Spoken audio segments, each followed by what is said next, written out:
So, if anyone is wondering why or how so many non custodial parents end up destitute or homeless, this is how, because this is what's happening to me right now.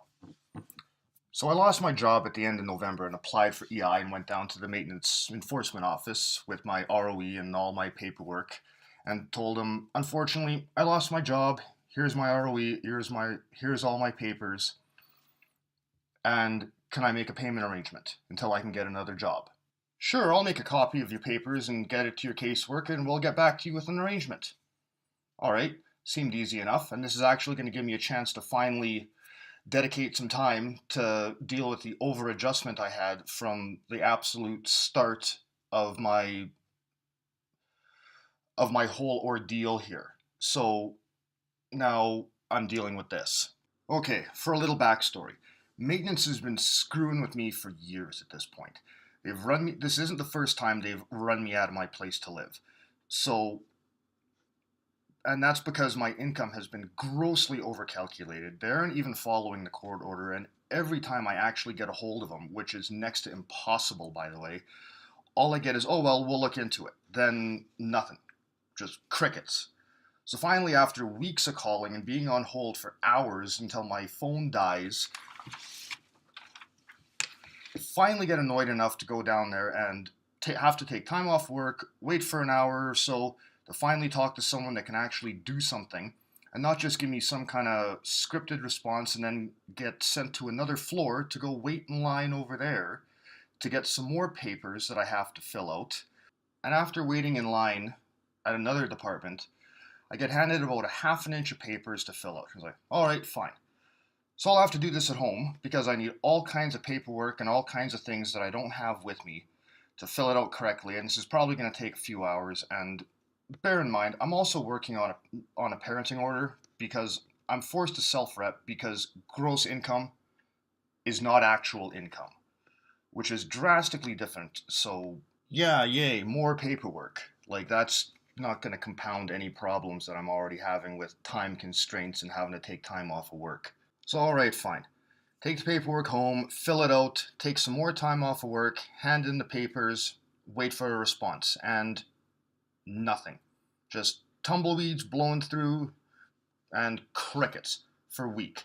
And at this point, it's been wash, rinse, and repeat for over 3.5 years of this at this point. Okay, so now you know what's been going on for the past couple years. On to what's happening now. So I'm waiting for my EI and a response from maintenance and looking for work, but it's Alberta, I'm in the trades, and it's winter. So I'm going to have to rely on my EI for this month at least. So other than my growing concern that I haven't heard from maintenance yet, I'm pretty sure I'll be able to get by this month. If I cut back on food, I should be able to get by on about $1,800 if I pay all my bills, which I'm already way behind on at this point. And for anyone wondering about the $1,800 number, watch my last video when I do a budget. So fast forward 27 days with no income, and I finally get a response from EI. I'm approved, my first payment's here, so log into my account, and then I see this. So maintenance took half my claim. And alright, now I'm pissed. So haul ass over to the maintenance office and asked them, what's going on? Like, dude, I gave you guys papers. I showed you I'm not working. I filed all of the paperwork that you gave me over the course of however many years. I keep giving you papers, and now I can't pay my rent. I need that money urgently. And what's the response I get? Oh, we don't have anything on file. It says you haven't submitted anything. I hand deliver everything to avoid exactly this thing. So you're telling me that nothing has been received. So over to the dispute office I go, again. Wait in line, and eventually, after a whole bunch of complaining, I'm finally talking to two supervisors and the department lawyer. And after about an hour and a half of them looking over my file, we finally find what the problem is. So apparently, when a maintenance file is opened with provincial court, there's a Queen's Bench file that's supposed to be opened up with it so I can appeal decisions, so they tell me.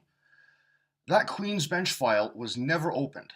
So all of the paperwork I've been submitting over the years has just been getting thrown out because there isn't a file to attach it to, so they're telling me. Okay, so what do I do now that I can't pay my rent? Well, now I have to go to court, get the decision reversed, and more wasted time. Meanwhile, my rent's due, my bills are late, and now I have to spend time dealing with this. So call legal aid, because I obviously can't afford a lawyer, and denied. Because apparently I make too much money. And the way they calculate income is based on the last 3 months of income. So over the months while I was still working, it put me over their limit. So they can't help me. Okay then. So now I'm going to have to put together another court case along with all of the other court cases I'm working on and trying to figure out how to do. Find a job, make payment arrangements with everybody. Yeah, just one more thing to put on my plate. Especially trying to deal with this when you've only got a few $100 in your pocket. Like, I'm a tradesman. I have no idea how to do any of this. Like, I don't speak law. This would be a big job for a lawyer. So now I know what I'm dealing with.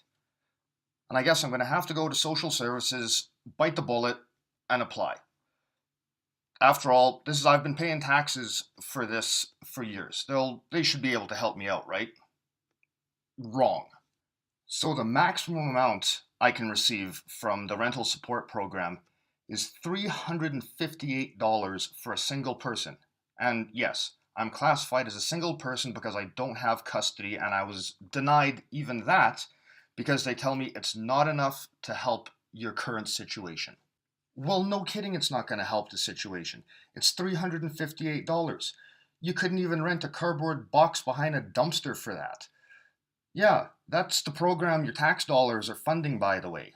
So after getting told that all the programs that I've been paying taxes into are essentially useless and not going to help me, they refer me to a charity program, which I was under the impression I was paying for a social service program, not a referral service. But whatever. So long story short, charity helps me out good for a while. So now that's done. Keep looking for a job, working on my court stuff, trying to figure out how I can salvage my finances with my next DI check. And well, guess what happens? Maintenance has taken half of it again. So back down to maintenance I go. Completely lose my mind, and I'm told that yes, we have made an adjustment, we have made arrangements, but it's going to happen on your next check. So now I'm totally screwed. So now here I am, getting the boot out of my place, dealing with all kinds of overly complicated court papers that have got so many twists and turns in them, they look like a roadmap of Switzerland.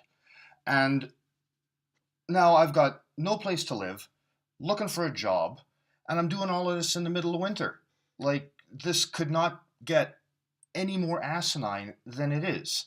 So since I have a sneaking suspicion I'm not the only one dealing with this, I'm going to start posting what I find out and try and keep a record of all my progress and what's going on my various social media. So there should be links to things around here somewhere. And if you can help me out in any way with trying to fill out paperwork, resources, or whatever you can do, that would be greatly appreciated. And hopefully, if you can follow me and get this all straightened out, maybe we can all kind of learn something from this and how we can all kind of deal with this now that it's going to get recorded.